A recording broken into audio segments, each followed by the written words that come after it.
Good afternoon, board members. It's 2:07, and I will convene our school board briefing meeting on Tuesday, May 16th, 2017.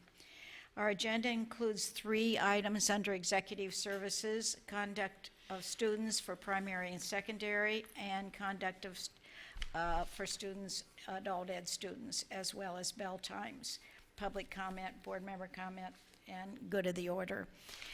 We shall begin with our executive services. Dr. Bohatch, Dr. Atkins. Just go ahead and turn it over to Dr. Bohatch. Good afternoon, Dr. Atkins, board members. Here to provide you with the final updates to the Code of Conduct for next year. First up. Okay, that's the elementary matrix you're looking at. First offense will remain level 1.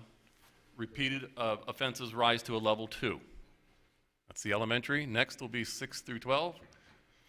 Okay, and what you're looking at there, first offense rises to a 2. Repeated offenses, level 2, with a possibility for SARC review. And then first major, level 3, consult with the Director of Student Services. Any questions? Board members? Ms. Fisher? Can you please explain the difference between the levels? Okay, level 1 are your less serious, level 2 are your more serious, and then level 3 are the most serious. Okay, 3 being least, 1 being least, 3 being most. Right, yeah, I understand that. Okay. I think what I'm looking for more is the difference in what the consequences might be. Okay, that's a really good question. The offenses or the consequences for 1 and 2 are identical. So if you look at the Code of Conduct, there's a menu. They're identical with one exception. Level 2 offers OSS as an option. Okay. Any other questions? No. Anything else, board members? It's a go. Well, thank you. Oh, I want to make a comment. One more question, Ms. Morgan. Sorry, Pete. I just want to make a comment for next year. Yes, ma'am. Based on some of the ceremonies I've attended this year, I think that dress code should apply to ceremonies as well as school. I hear you loud and clear. I've been to many a function, homecomings and proms, and I have 3 daughters. I never would have sent my daughter out looking like some of the young ladies are dressed, but certainly we could form a committee to take a look at that, and it seems to come up every year, and we'll make sure we look at that. Thank you. Yes, ma'am. Ms. Fisher? Yes, okay, I'm having a little bit of a problem with the whole cheating infraction, especially at the elementary level. Okay. So I'm going to ask this again, did you say that it can rise to a level 2 at elementary Yes, ma'am. and provide an opportunity for OSS as We a would hope the consequence? principal would not choose OSS as a consequence, and it's an option. Okay, yeah, that part I cannot support. Okay.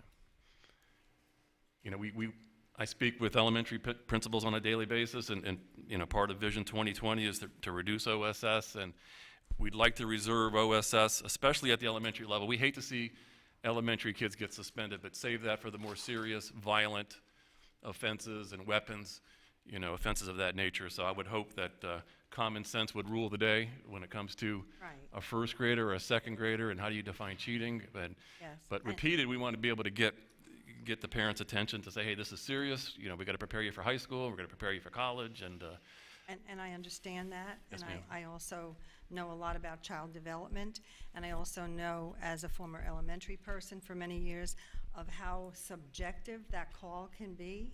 So I really, I think it needs more looking at and discussion, but at this moment, you know, I can't support that part Okay. of it.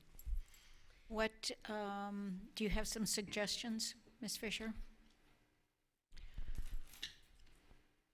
Well, this seems to have come up, you know, quite quickly. And so I don't know what the work done behind it is, or, you know, not much information here. So how all of a sudden did that become an issue? And who reviewed it and who had input, and so I don't know any of that information. So at this point, I feel very uncomfortable with taking a step back when we are working on keeping kids in school and providing them support and teaching them to work cooperatively. So, and as a person who spent a lifetime in elementary school, when there is testing, I mean, that kind of testing that we're talking about, I think, it's really difficult for kids to cheat because they have a big, like an old science board up on their seats. I mean, and they're quite isolated during that testing incident. So I just feel like this is opening a Pandora's box. So before I go to other comments, let me follow up with this, if I may. Dr. Bohatch and Dr. Atkins, is there any way we can asterisk this one to say with the exception of out-of-school suspension? Well, we could keep it at a level 1, which would eliminate the option for OSS. The consequences for both level 1 and level 2 are identical. If you look at the code of conduct, they're exactly the same. Level 2 adds OSS as another option. So we could keep it, we could ask for whatever I'll measure whatever you want to do, but we could certainly keep it at a 1. And that Okay. eliminates OSS. And Dr. Bohatch, just Okay, let's hear from some other board members. Ms. LaRiviere. Because the level 2 is also used at secondary level, am I correct? Yes. I see a reason for adding something extra to it. Is there another type of a disciplinary action that could be added to it besides automatically out-of-school Well, suspension? It's not automatic. It wouldn't be automatic. I Yes, ma'am. It's an I option. misspoke. It's an option for principals to use. When I look at the options, I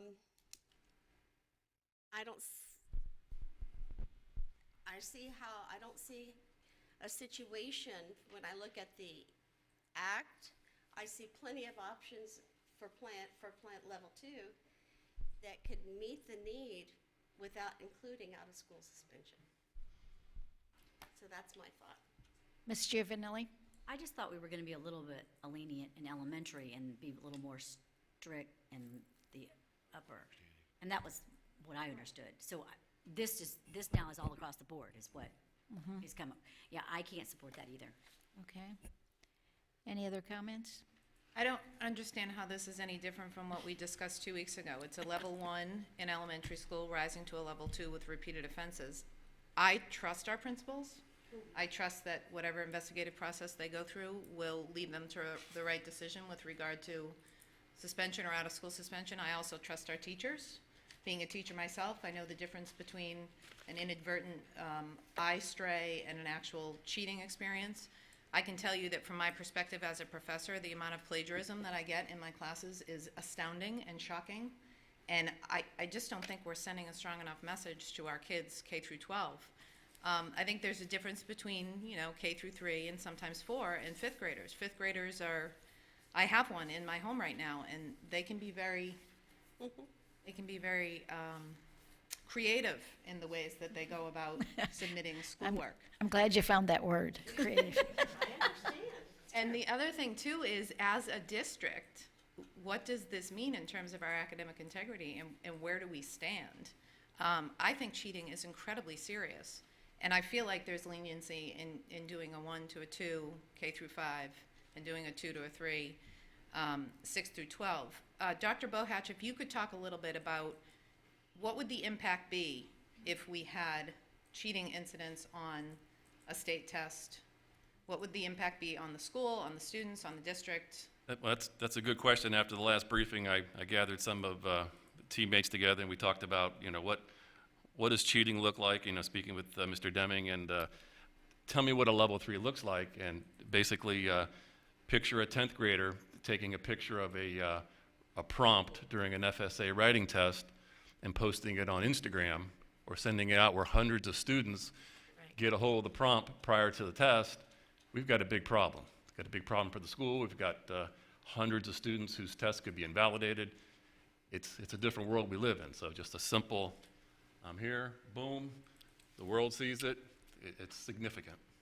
And the other thing too, I guess, from the perspective of a parent is a level 1 violation, depending on which of my children you're talking about, I would expect But a level 2 violation is going to result in much more serious consequences in the home as well. So the way I follow up as a parent with level 1 versus level 2 is going to be different in the home, much more serious. Dr. Atkins, would you like to weigh in on this? Well, just a couple things. One is, as I understood it, the changes that were made really came as a result of our last meeting, where we felt that the board wanted us to take a more serious tone as it relates to cheating. And secondly, as a former principal, I do feel that this is just a tool, I think that as we get further along with restorative practices and also with the expansion of alternatives, I think we'll provide them with more tools than they currently have. But this is we're growing as it relates to alternatives. This is a new way of thinking, and our elementary schools in particular don't have as many options as you might have at the secondary level. I think that this would only be, if we were to exercise this option, it would be literally as a last resort and for a very serious incident. Now, I've not spent a lot of time in elementary school, but I do, having dealt with a number of situations in other roles that I've been involved in, I think that you do start to look at 4th and 5th graders a little bit different than you're going to look at a kindergartner or a first grade. So I can't imagine any scenario in which they would be doing this to the primary grades. But later on, I could see that potentially as an option. But again, elementary school, this is something that is utilized only in the most serious of instances. Ms. Morgan? Is there a review process for OSS in elementary school? No, ma'am. And I think, Dr. Atkins, in your comments, a light bulb went off in my head. We could possibly, I'm going to throw this out, have an asterisk for OSS for a level 2 offense, consult with Director of Student Services at the elementary level. That way, Yeah. we can talk through it a little bit. Yeah, just so long as there's equity, I have no problem. Yeah, but that could be the answer, and to satisfy the board is, I could Ms. hide the LaRiviere? layer. Thank you. Ms. LaRiviere? For me, it was difficult to fully have the discussion, if I was not truly looking at what the consequences are at each of the levels. And with each of the consequences that are there, it's a general statement, and the level and degree of what a principal should choose to do can vary greatly. So like even when it says restorative justice, that can go the full gamut of what someone could do. So I believe that, and we can't write a consequence can't do a separate levels of consequences just for what they did, just for each specific rule. So I don't want to take out a school suspension as an option. We don't want them to use it, but there may be a need for a principal to use that. I do like the idea of consulting. Yeah, Director of Student there's districts Services. across the state, in fact, that over the last couple of years, and Florida has a problem with OSS. We lead the nation in OSS, and I forget Pinellas or Hillsborough, but principals need permission from the district office before they can OSS a student. So I think that's a little extreme, in my opinion, but this could be something to satisfy the elementary piece. Ms. Starting. Fisher? Okay, so for the last several years, we've adjusted our code of conduct, and we have added interventions and strategies. And for the sole purpose, I thought, or for one of the main purposes being, to keep kids in school so that they have the opportunity to meet their maximum potential academically. So as I look at the menu of interventions and strategies, I still can't support adding OSS to that, because our goal is to keep kids in school so that they can learn. And I have spent a lot of time at elementary school, and yes, there is a difference in kids who are in primary and intermediate. There is a little bit of a difference because they're growing, they reach the age of reason, their developmental process is maturing, and they also start to get a little bit less egotistical. So there's a lot I mean, I think there's a lot to consider when you're dealing with small children. And I don't feel like we would be doing what we said we wanted to do if we are providing an opportunity for kids to be suspended out of school at a young age, because all the research shows that that results in setting a tone and creating kids who are going to repeatedly be out of school, suspended, and insubordinate, and that because you're giving them the wrong message. So I just think, honestly, that this is one offense. And I understand about taking a picture of a question on FSA and sending it out.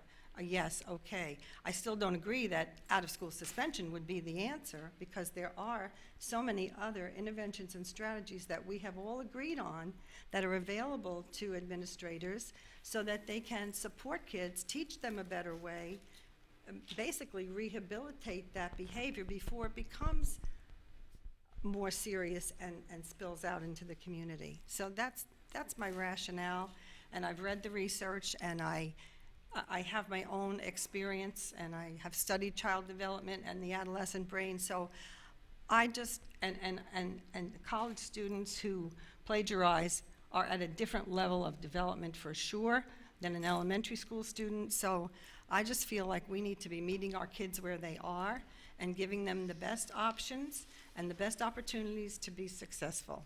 And academic achievement is our goal, is it not? Okay. Ms. Fisher, could you live with it if we asterisked it to indicate that the Director of Student Services would need to be involved if OSS was considered? At the K-5 level, I just wouldn't support it. Okay, Ms. Giovanelli and then Ms. LaRiviere. Dr. Bohatch, do you have the data of how many cheating offenses in elementary, middle, and high school from our district for just in the past, do we have any data of that? We could have it for you in 24 hours, Okay, so. that would be awesome, because Consider it done. I think I need to see, I'm a visual person, I need to see who we're talking about, what we're doing, who are we affecting? Ms. LaRiviere. I think if people have, it really helped me to go to page 59 of the student handbook, where it shows the level 2 incident and the level 2 plan. The main point, if I understand correctly, is we need to have a documentation on the electronic file. It's no longer just paperwork that shows something has progressed from a 1 incident to a 2 incident. Am I correct? I don't fully understand the question. Okay, so let's say I cheated, and I looked on somebody's paper and I wrote down the answer. Correct. So that would be a level 1. Well, as proposed, it would be a level 2, secondary, first offense, as proposed. Okay, so, all right, on elementary? No, secondary. Okay, all right, so I'm going to say here I am in elementary school. The elementary, okay, it would be a 1. It would be a 1. Okay, so part of the goal is that you're looking to see that at this grade level, the child committed a level 2 offense on cheating, or a level 1 offense. Am I correct? Because when you do your paperwork, it's... Well, at elementary, Okay, all right, so because the reason I'm saying you've got the whole column of all of the incidences. And so we look at all of this, and we're looking at the actions. I think what you have, personally, I can live exactly with it the way it is. And this is the reason why. Because a level 2 offense also includes threat, intimidation, and other pieces. And so there may be a situation, and I do like the idea of contacting Director of Student Services, if need be, for out-of-school suspension.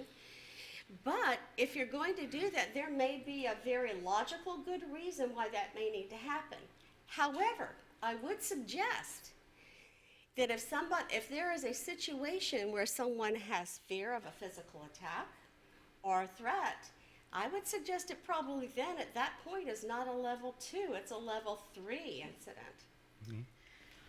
Let's try to come to some resolution here. how many, thumbs up, how many could live with this asterisk for next year? We give it a go, we try it out, we will be aware if there are any cases that there would be a recommendation for out-of-school suspension and can analyze it. I don't think that has been a huge problem in the past, but how many of you could live with that, with an asterisk saying that? Okay. How about this is for K-5? Elementary. Elementary. Okay, Can I okay. just make a comment about page 58 and 59? So cheating as a level 1 behavior has been eliminated and put into a level 2 behavior. No, elementary, Ms. Fisher, elementary it's still level 1 for the first Oh, it offense. is? I First thought- offense. so I mean, Second, that there's an is- asterisk. Second offense brings it to a 2. Okay. So then what would help is then on 58, you might want to say, keep the cheating there, it would be level 1, and designate at the elementary level. Very good point. Very good point. We could do that. It could be included in both. Okay. Ms. Fisher? No. Ms. Giovanelli? I really would like to see the data, so I'm on the fence. Mr. Patricia, you're okay? Mr. Teuber? I'm siding with Ms. Fisher with it looks like we're changing our focus here on OSS, and I really, for the elementary grades, I'm really having a problem. Yeah, me too. For the Elementary. For the elementary to raise it. So, I don't have a problem with the middle school and the high school. Right, me because me I think either. at that point, there's a lot more consequences, a lot more ownership of consequences, but at the elementary level, I have to side with Ms. Fisher. okay, so you want to take it back to eliminating it at the elementary level, Keep it as a level 1. but not at the middle, keeping it, okay. Ms. Morgan, are you all right? Well, yeah, no, my comment is, we had this conversation 2 weeks ago, and there are two conversations. One is about the level of cheating, and we ought to be able to resolve that.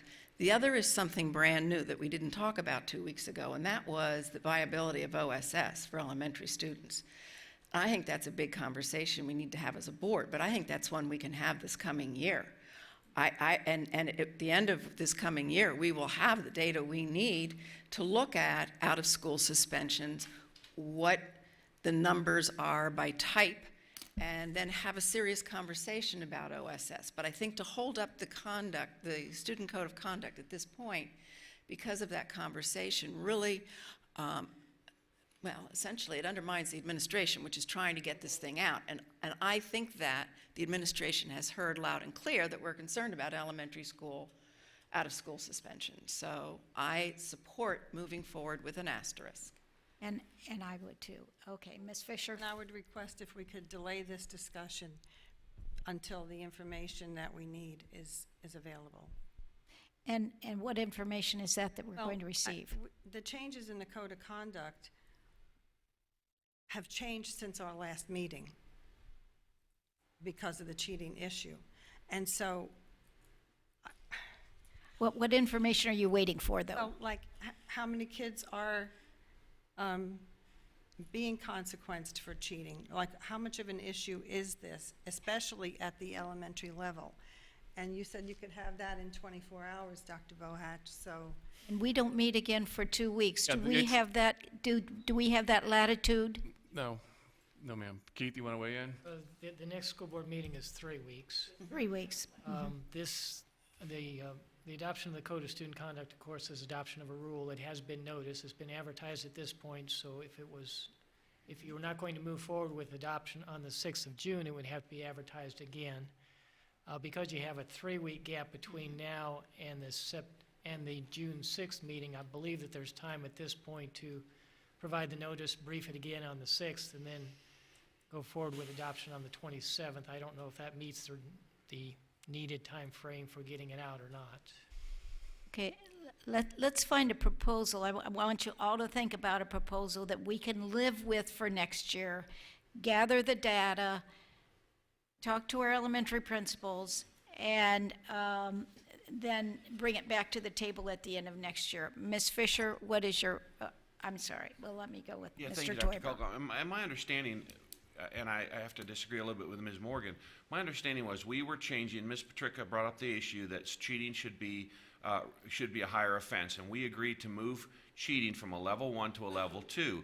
There was conversation, and Ms. Giovanelli brought that point forward, and so I heard the same conversation.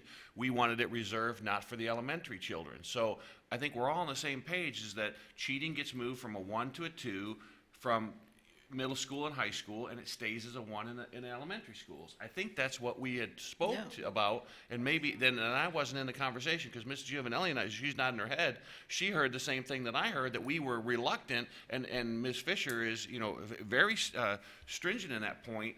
We just don't see the reason at the elementary. So if we're going to move, we talk about something to do in progressive steps, why can't we just, we don't have to get all there overnight and do it so quickly. We can move cheating from 1 to 2, middle school and high school, achieve the objective that we wanted to see in what I believe is the most prevalent problem that we're facing, if I'm not correct, Dr. Bohatch, and then let's look at the data to see, do we have to even address elementary at all, or is it enough of a issue, and get the data from the elementary school teachers and the school principals and say, do you have a problem with cheating that you believe it warrants raising it from a 1 to a 2? Ms. Giovanelli, can you live with that? Yes. Okay. I mean, I could tell you a story about my own daughter at elementary age in first grade. So that's a funny story. But she was cheating and didn't realize she was cheating. She said to her father, Daddy, don't worry, I've got math. I've got my best friend Jordan lets me look on her paper, and it's great. I would do it great. And my husband had a coronary because he's like, no, that's cheating. But my daughter had no idea that was cheating. Her friend was just sharing her paper. And that was a first grade. And we had to go tell the teacher that they were cheating because the teacher missed it. She didn't even know. And she's like, oh my goodness. And I'm like, yeah, and it was a learning lesson for everyone. But my point is, it's elementary. And I agree. I have a total different outlook because I know of several cheating incidents in high school that wasn't dealt with as a level 2, and it should have been. And so I totally agree with secondary and high school being dealt with more stringent. So I just don't believe in elementary. That's the forming years, and it was a teaching moment for my daughter and my husband and myself, and we took it to the school, and so the school knew. So I mean, it's just that's how I feel. And just one more issue too is, as we continue, as the trend continues towards collaboration, we are going to encourage group work and that collaboration type effort. And I think at a middle school level, and certainly at a high school level, the distinction between cheating and collaboration. Looking at someone else's paper to form a group.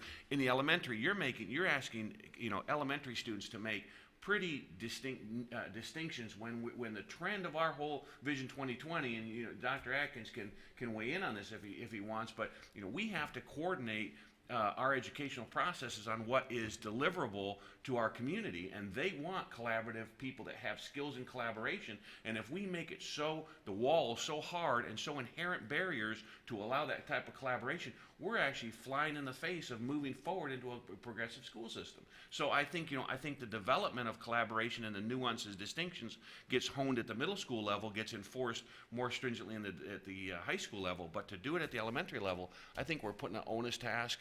I think we're going to be flying in a lot of our issues, not only in the OSS suspension area, but also in the fact of where we're heading in as a district. So. Ms. Patrica, you okay with that? Yeah, I'm going to pull the new board member card here. I thought that the options were just that. They were options. And we're saying to principals, these are your options. And I'm not understanding why we're hung up on one option. Right. To me, it should be a progression. You cheat, it's a level 1. You continue to cheat, it's a level 2. It becomes more serious, but that doesn't mean we're automatically going to suspend them. And it doesn't mean that we're putting barriers in their way to moving forward. Right. I'm not clear as to why we're not trusting our teachers to understand the difference between a kindergartner who's confused about looking at a page and a 5th grader who's been held back once or twice and is 12 or 13 years old in grade 5 and doing it on purpose because they know they can get away with it. And that's my concern, is the impact that has on us as a district and the academic integrity of the district. I mean, I'll live with whatever the majority wants. I'm just not clear on why we're only focused on OSS and why we don't have more trust in our teachers and principals. And I can support what you say too. Can you live with the pulling it though at the elementary?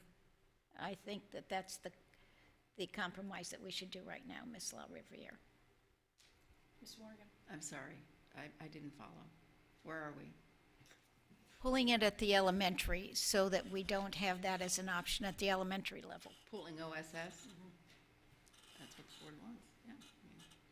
We're not pulling OSS, pulling cheating As a possibility, yes. The nuance, and not so much as Dr. Bohat stated, it achieves the same purpose in a different way, but we didn't want to change the OSS was an option. If we just left it at level 1, that automatically, because that's the only difference between level 1 and level 2. But I disagree. I mean, it does in the sense of practicality, but practicality, but the difference is more of a subtle nuance. As a level 1 for elementary, we're making that distinction as a district that it's not quite as recognizable. And I do believe with Ms. Patrica, you still can do a progressive discipline in the level 1 plan, because you can do, whether it's just a lunch detention, you can get more and more stringent as you start doing Saturday school and a restorative plan. I mean, you can get more and more serious within the level 1 plan. It's just you're not going to kick them out of school. We're going to keep them in, we're going to show them becomes more and more serious. And including in there, is assigning a peer mentor, getting parent involvement. I mean, you can amp it up in level 1. You're just not getting them out of school.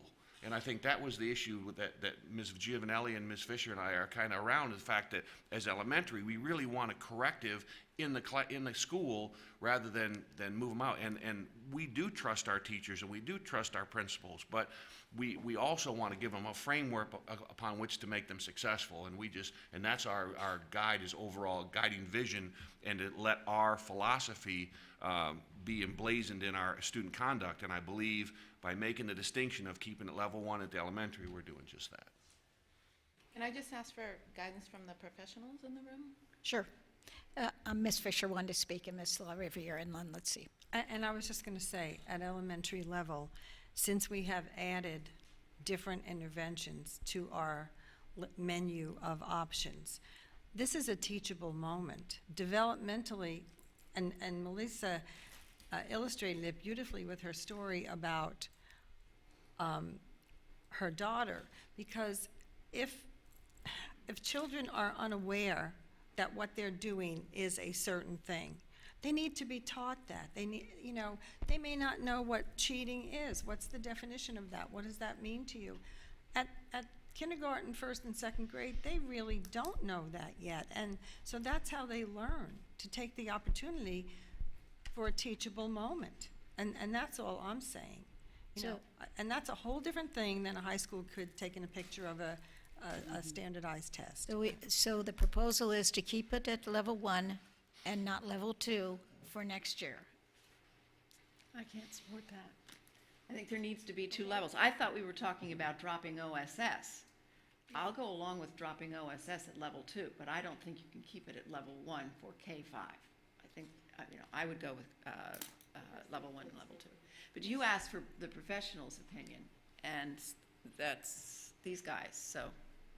Ms. LaRiviere? Okay, just one statement, and part of the problem may be with the fact that when I see the different level offenses and consequences, it's exactly the same in elementary as it is in secondary. Correct? Not totally correct. Not totally correct, okay. All right, so that's good. Thank you for clarifying that. I agree, I did not think we were taking the level 1 out of the cheating, so that part, we need to make sure that If cheating remains level 1, OSS is eliminated as an option. I understand that. And okay, so we keep, and so what confused people is it was crossed off. Okay, so then we do the level 2 as an option, and I do believe it needs to be there. And this is the reason why elementary students are all not on grade level. If you're talking about K through 5, you can have students in there that are 15 years old and that are desperate. You have there are too many variables by the time the kids get into intermediate grades, having been an intermediate grade teacher. And so I understand that. I think it's important for you to be able to, somebody to be able to document that the cheating was a level 2 offense, because it was you know, what made it that. And then then I would have the asterisk there for the principal to make a decision, just because, to call student services, just because all of the consequences are listed as the same as vandalism and paraphernalia and physical attack and so on. So if the consequences are listed with all of those things, we still need to keep that component there. So there just needs to be a designation with regard to cheating at second grade, that there would be conversation. Thank you. Dr. Bohatch, Mr. Mangan, would you like to weigh in on this and make a recommendation? I think Mr. Toiber hit the nail right on the head earlier. Recommend keeping it level 1, elementary. Analyze the data next year. If we see it's significant and if it's an issue, raise it to a 2 based on the data. That's my recommendation, boss. Board members? Dr. Atkins? The only thing I would say, just as a concern, and I can certainly support that option for the purposes of moving on, but I would say that, you know, one of the things that did come up at our last meeting that really rang clear with me, and honestly, in all my experience as an educator, one of the things that is important in any discipline code is deterrence from behavior, and also that students understand that certain types of behavior are very serious. Our whole purpose is to change student behavior. And the other thing, that there are tough decisions that you have to make as an administrator for the greater interest of your overall student population. And sometimes I think we lose sight of that particular piece, and I'm not saying here, but I've just noticed that as we focus on, you know, the one, sometimes the good of the whole gets weighed. And I've found myself in situations where I've had to make a tough call to protect the interests of the greater student population. Unfortunately, we don't have every tool at our disposal, based on, as we will talk a great deal about today, with a limited budget. And where we can certainly apply alternatives, we want to do that, but we don't always have them in the case, and sometimes we have to deal with a very serious situation. But having said that, I can certainly support that option moving forward in next year as we study the data. And the final thought is, we do, as a governance team, I think, need to have a really good discussion about this particular issue so that we're all on the same page. Because this is really, we've had 2 good discussions at our this board briefing and the last one, but what this has demonstrated to me is that we don't have consensus yet, because we really probably haven't had enough time to really talk through this particular issue. And I certainly support following through with that recommendation, but also getting some feedback from our elementary principals. I would agree. As part anecdotal, as part of that decision-making process at the end of next year. Okay? Ready to move on? All righty. Mr. Mangan. Dr. Atkins, board members, I'm just coming back to you to see if there's any follow-up questions to the adult code of conduct. Last time you were satisfied with it, but there's time to reflect now. Board members, anybody? Okay. I just think out of respect for Mr. Mangan, we need to volley at least 5 or 6 No, shots, that's okay. because, you know, Dr. Bohatch has been under the gun here for 45 minutes, so thank you. Thank you, Enlightening Mr. Mangan. discussion.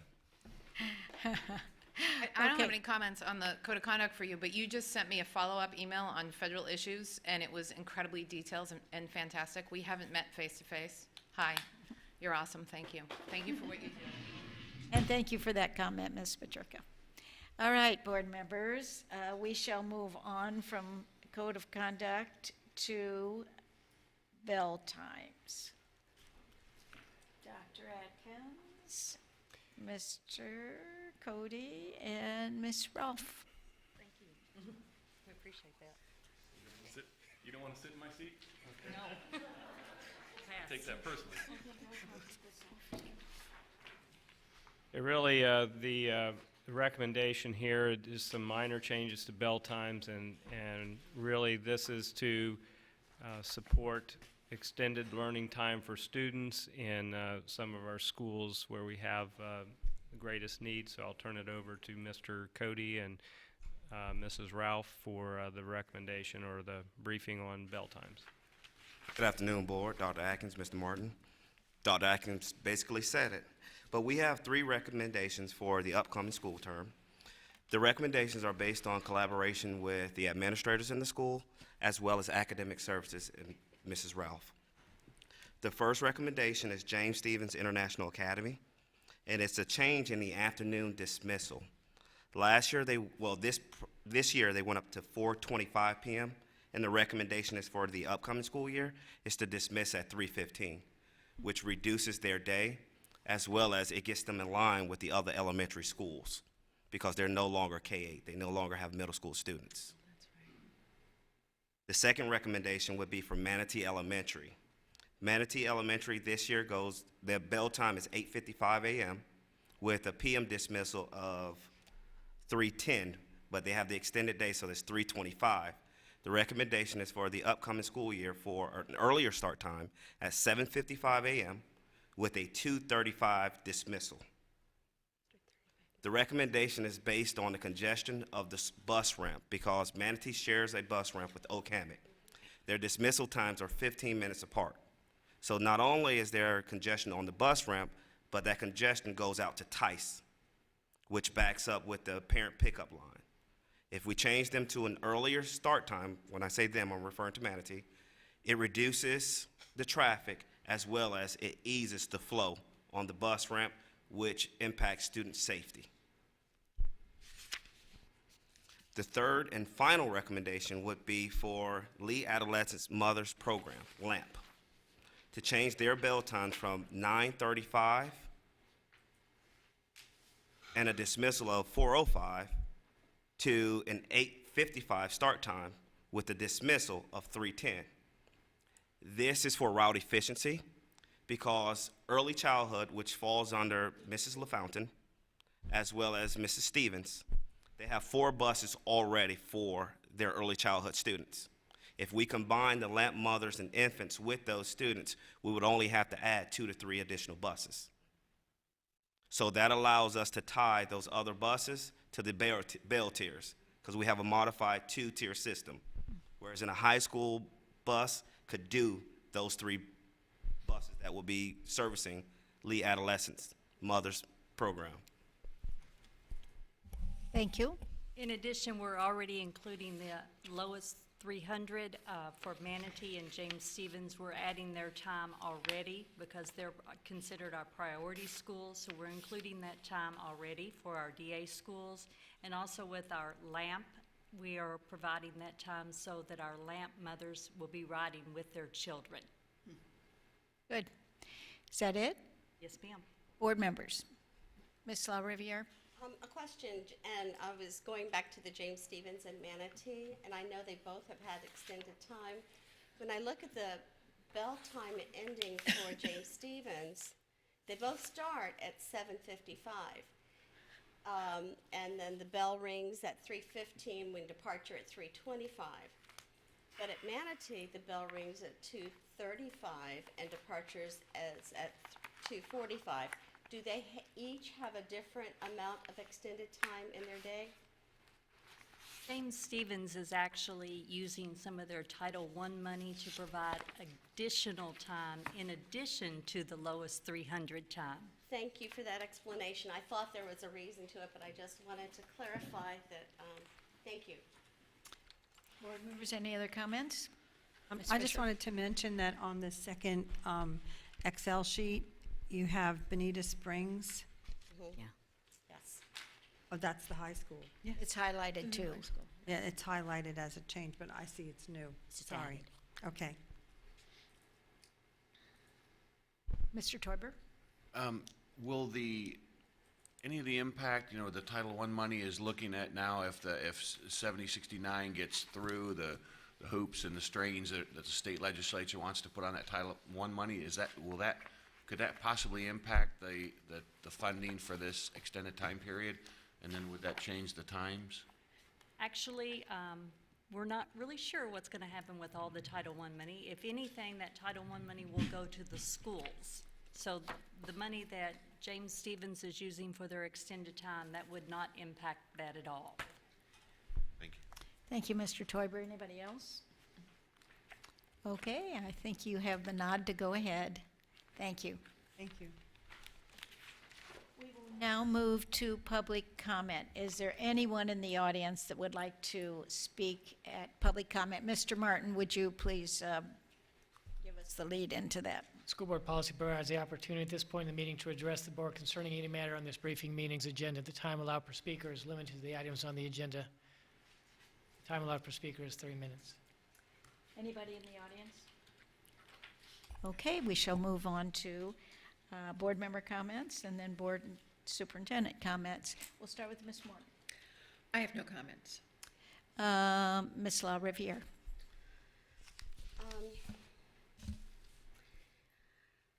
I know that we have a workshop to go to. I will just say that it has been delightful going to different graduations. I've done one graduation so far, and got 4 more coming up that I'm looking forward to. And very grateful to have the opportunity to be part of celebrations last week with Learning for Life, and also with our graduates at Take Stock. And that's all that I have to say. Thank you. Mr. Toiber? I have no comments. Ms. Petricka? I'm going to save my report for next board meeting so we can dive into the workshop. Great. Ms. Giovanelli? Same here. I'll wait. Ms. Fisher? Okay, we shall move to Mr. Martin Nothing at this time. and Dr. Atkins. No comments. Anything for good of the order, board members?